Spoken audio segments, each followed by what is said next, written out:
This is chapter 18, part 1, and we're going to be talking about cost allocation and activity-based costing.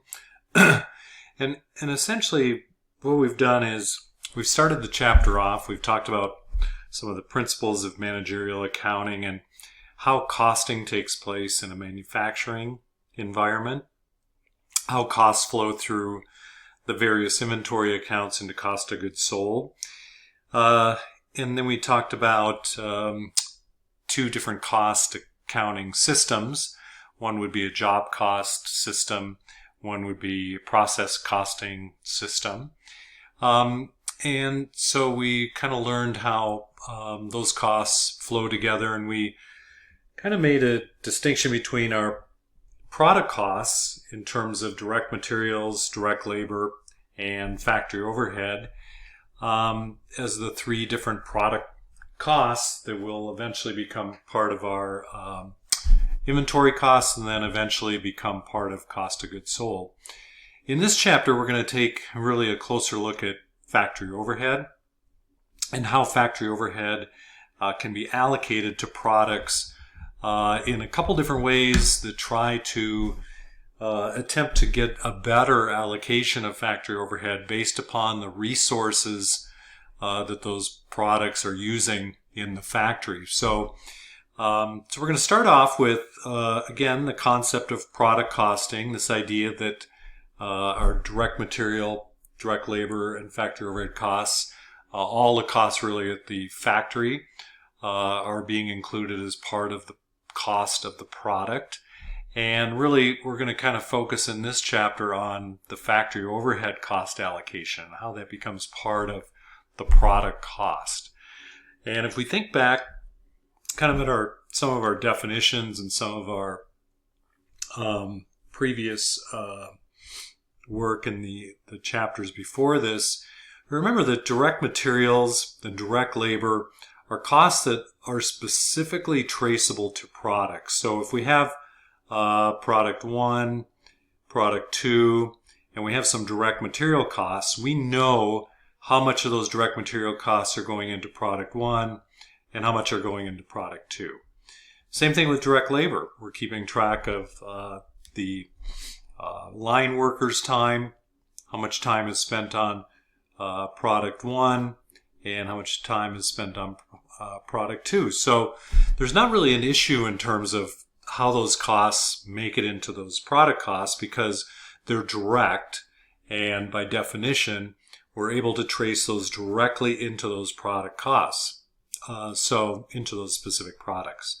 So that's not really where we're going to have much subjectivity or much of a question about product costing. Where the product costing issue arises is factory overhead. How do we get factory overhead allocated properly to those two products? And that's really the question. What's the best way to make sure that all these indirect costs are properly allocated to the products? Because indirect costs are not directly traceable to the products. They relate to a lot of the products that are being produced in the factory all at one time. And so it's difficult to determine without tracking in excruciating detail every little cost. It's going to be difficult to try to assign those costs to the products.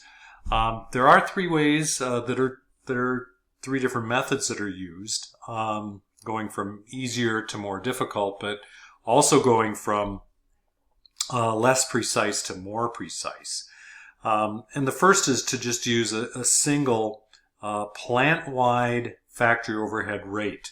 Now this was, if you think back to our job costing, this was really our predetermined rate, where we used a single factory overhead rate and we applied that on the basis of, say, direct labor hours, direct labor costs, machine hours, whatever it might be.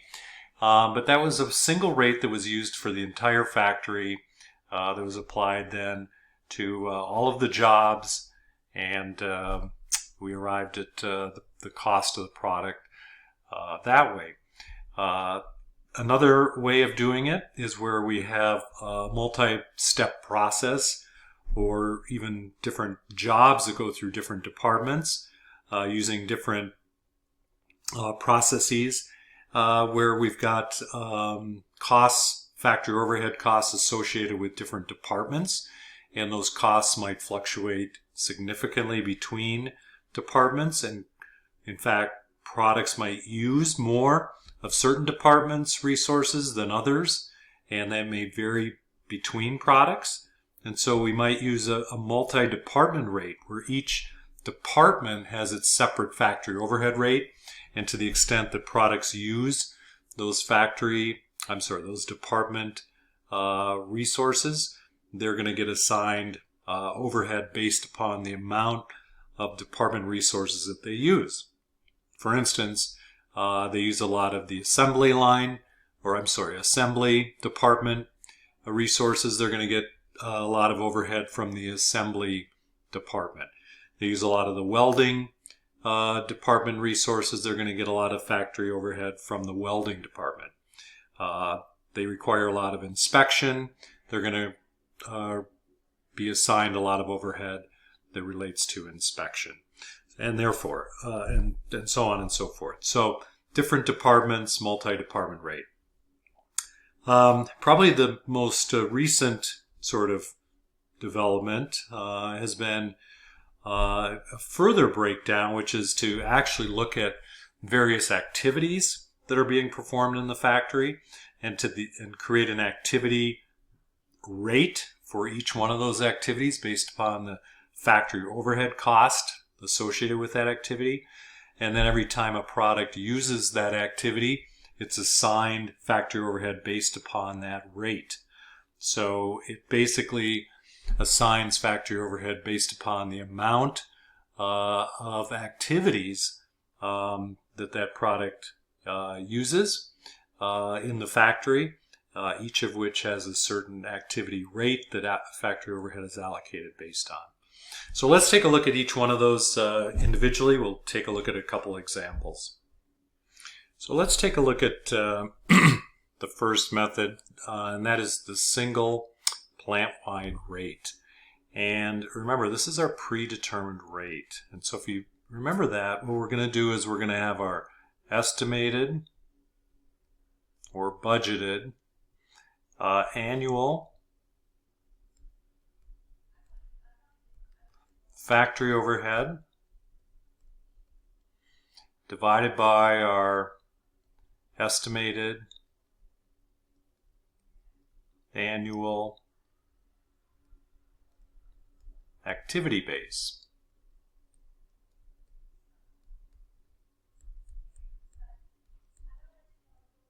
And that's going to give us our rate. And we're going to use that to apply to determine the factory overhead that's going to be applied to each product. So let's take an example here. We're going to produce product 1 and product 2. And again, these are estimates for the year. We're assuming we're going to make 100 units of product 1 and 100 units of product 2. So we're going to make a total of 200 units. Each one is going to take 10 direct labor hours to manufacture. So if we multiply those together, that means that for product 1, we're expecting that we're going to incur 1,000 direct labor hours. And for product 2, we're also expecting 1,000 direct labor hours. So if we total the two up, we expect for the year we're going to have 2,000 direct labor hours to produce the products that we want. So the other assumption we're going to make is that our total factory overhead budget or estimate for the year is 40,000. So if we go back up to our equation, we're going to have to calculate our rate, our predetermined rate, we're going to take our estimated factory overhead divided by our estimated annual activity base, And the activity base here is direct labor hours. So we're going to take our $40,000 of factory overhead and divide that by our $2,000 hours of direct labor hours. And we're going to get a total of $20, a rate of $20 per direct labor hour. So $20 per direct labor hour. Now we know that each product is going to require 10 hours to manufacture. So 10 hours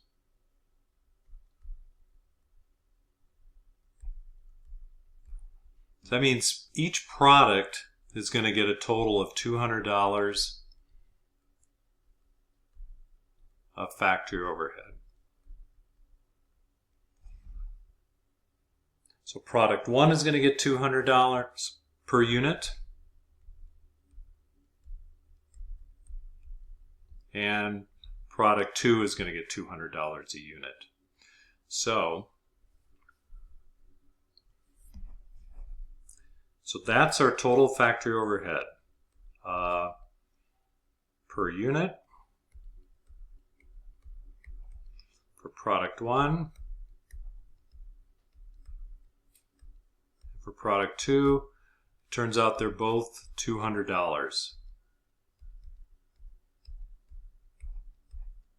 per unit. Again, the single factory overhead, single plant-wide overhead rate is going to give us the same rate. They both took the same amount of hours to produce each. We're manufacturing the same at the same rate. So it's 10 direct labor hours each. They're going to get $20 per direct labor hour. Therefore, each one is going to get $200 of factory overhead per unit. So this would tell us that apart from direct materials and direct labor, that the cost to produce these two products is identical. It's $200 of factory overhead, ignoring the differences in direct material and direct labor. So from a pricing point of view, assuming direct material and direct labor were the same, we would price these products at the same price. Now, is there any problem with this? So let's take a look at a quick example. Let's say that we had product 1 and product 2, and let's say that one was direct labor hours, and let's say one was machine hours. And let's say it was something like this, just as an example. So let's say they both took 11 hours to make, but product 1 was very manually and labor intensive, took 10 hours to make, and used 1 hour of machine time. But product 2 was very machine intensive and only had 1 hour of direct labor and 10 hours of machine hours. If we use this if we use this single plant-wide rate of $20 per direct labor hour, if we did that, product 1, the factory overhead, would be 10 direct labor hours times 20. That would get a $200 factory overhead allocation. Product 2 only has 1 direct labor hour times $20. It would only get a $20 factory overhead allocation. That would make these products look like product 1 was 10 times more expensive to produce than product 2, when in fact they both took 11 hours to manufacture. So this could create a significant distortion where we have different types of processes involved in manufacturing products, but we had a rate based upon a single activity base. So this is not necessarily the most accurate method.